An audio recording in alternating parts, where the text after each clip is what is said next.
We've got to get over this sensitivity. You know, and it keeps people from saying what they really believe. You know, I'm reminded of a very successful young businessman, and he loved to buy his mother these exotic gifts for Mother's Day, and he ran out of ideas, and then he ran across these birds. These birds were cool. You know, they cost $5,000 a piece. They could dance, they could sing, they could talk. He was so excited he bought 2 of them. Sent them to his mother, couldn't wait to call her up on Mother's Day. Mother, what did you think of those birds? And she said, they was good. He said, no, Mother, you didn't need those birds. Those birds cost $5,000 a piece. They could dance, they could sing, they should talk. And she said, well, they should have said something. You know? And, you know, that's where we end up, too, if we don't speak up for what we believe.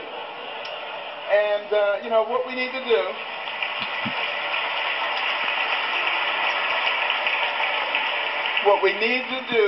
in this PC world is forget about unanimity of speech and unanimity of thought. And we need to concentrate on being respectful of those people with whom we disagree. And that's when I think we begin to make real progress. And one last thing about political correctness, which I think is a horrible thing, by the way. I'm very, very compassionate, and I'm not ever out to offend anyone. But PC is dangerous. Because you see, this country, one of the founding principles was freedom of thought and freedom of expression. And it muffles people. It puts a muzzle on them. And at the same time, keeps people from discussing important issues while the fabric of their society is being changed. And we cannot fall for that trick. And what we need to do is start talking about things that are important, things that were important in the development of our nation. Well, one of those things was education. I'm very passionate about education because it's made such a big difference in my life. But here we are at a time in the world, the information age, the age of technology. And yet, 30% of people who enter high school in this country do not graduate. 44% of people who start a 4-year college program do not finish it in 4 years. What is that about? Think back to a darker time in our history, 200 years ago when slavery was going on. It was illegal to educate a slave, particularly to teach him to read. Why do you think that was? Because when you educate a man, you liberate a man. And there I was as a youngster, placing myself in the same situation that a horrible institution did, because I wasn't taking advantage of the education. I was a horrible student. Most of my classmates thought I was the stupidest person in the world. They called me dummy. I was the butt of all the jokes. Now, admittedly, it was a bad environment. Single parent home. You know, my mother and father had gotten divorced early on. My mother got married when she was 13. She was one of 24 children. Had a horrible life. Discovered that her husband was a bigamist. Had another family. And she only had a 3rd grade education. She had to take care of us. Dire poverty. I had a horrible temper, poor self-esteem. All the things that you would think would preclude success. But I had something very important. I had a mother who believed in me. And I had a mother who would never allow herself to be a victim, no matter what happened.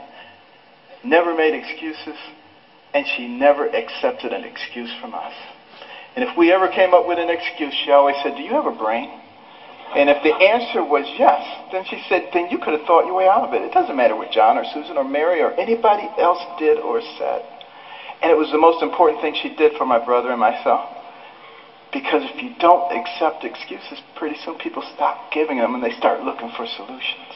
And that is a critical issue when it comes to success. Well, you know, we did live in dire poverty. And one of the things that I hated was poverty. You know, some people hate spiders, some people hate snakes. I hated poverty. I couldn't stand it. And But, you know, my mother couldn't stand the fact that we were doing poorly in school. And she prayed and she asked God to give her wisdom. What could she do to get her young sons to understand the importance of developing their minds so that they could control their own lives? And you know what? God gave her the wisdom. At least in her opinion. My brother and I didn't think it was that wise. Because it was to turn off the TV. Let us watch only 2 or 3 TV programs during the week, and with all that spare time, read 2 books apiece from the Detroit Public Libraries and submit to her written book reports, which she couldn't read, but we didn't know that. And she put check marks and highlights and stuff. But, you know, I just hated this. And my friends were out having a good time. Her friends would criticize her. They would say, you can't make boys stay in the house reading books. They'll grow up, they'll hate you. And I would overhear them, and I'd say, Mother, you know they're right. But she didn't care, you know. But after a while, I actually began to enjoy reading those books. Because we were very poor, but between the covers of those books, I could go anywhere. I could be anybody. I could do anything. I began to read about people of great accomplishment. And as I read those stories, I began to see a connecting thread. I began to see that the person who has the most to do it, you, and what happens to you in life, is you. You make decisions. You decide how much energy you want to put behind that decision. And I came to understand that I had control of my own destiny. And at that point, I didn't hate poverty anymore because I knew it was only temporary.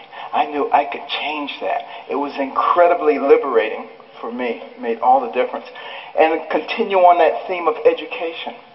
In 1831, Alexis de Tocqueville came to America to study this country. The Europeans were fascinated. How could a fledgling nation, barely 50 years old, already be competing with them on virtually every level? This was impossible. De Tocqueville was going to sort it out. And he looked at our government, and he was duly impressed by the 3 branches of government. 4 now, because now special interest groups. But it was only 3 back in those days. And, you know, he said, wow, this is really something. And then he said, but let me look at their educational system. And he was blown away. See, that anybody finishing his 2nd grade was completely literate. He could find a mountain man on the outskirts of society. The man could read the newspaper, could have a political discussion, could tell him how the government worked. If you really want to be impressed, take a look at the chapter on education in my latest book, America the Beautiful, which I wrote with my wife. Came out last year. And in that education chapter, you will see questions extracted from a 6th grade exit exam from the 1800s. A test you had to pass to get your 6th grade certificate. I doubt most college graduates today could pass that test. We have dumbed things down to that level. And the reason that that is so dangerous is because the people who founded this nation said that our system of government was designed for a well-informed and educated populace. And when they become less informed, they become vulnerable. Think about that. Our system of government, and that's why the education is so vitally important. Now, some people say, you're overblowing it, things aren't that bad. And you're a doctor, a neurosurgeon. Why are you concerned about these things? I've got news for you. 5 doctors signed the Declaration of Independence. Doctors were involved in the framing of the Constitution, the Bill of Rights, a whole bunch of things. It's only been in recent decades that we've extracted ourselves, which I think is a big mistake. We need doctors and we need scientists, engineers. We need all of those people involved in government, not just lawyers. I don't have anything against lawyers, but, you know, here's the thing about lawyers. And I'm sorry, but I got to be truthful, okay? Got to be truthful. What do lawyers learn in law school? To win. By hook or by crook, you got to win.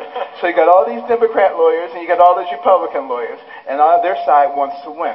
We need to get rid of that. What we need to start thinking about is how do we solve problems?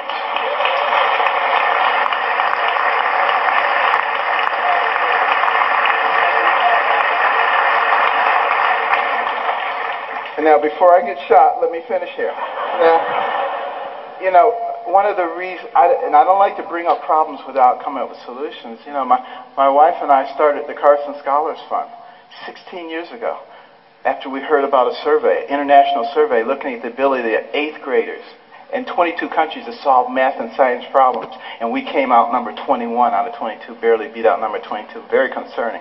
And we'd go into schools and we'd see all these trophies, all-state basketball, all-state wrestling, all-state this, that, and the other. The quarterback was the big man on campus. And what about the intellectual superstar? What did they get? A National Honor Society pin?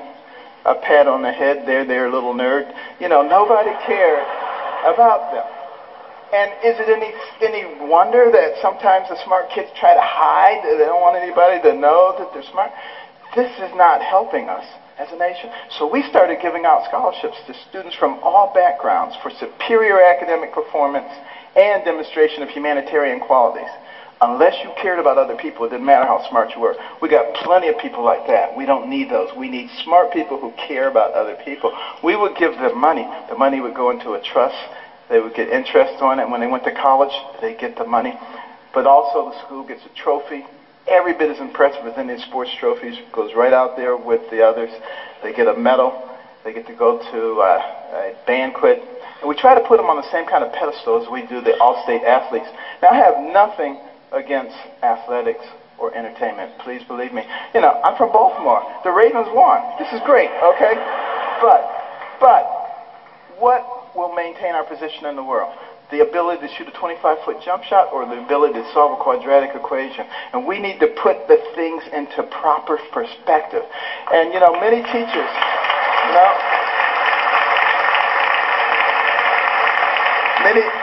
many teachers have told us when we put a Carson scholar in their classroom, the GPA of the whole class goes up over the next year.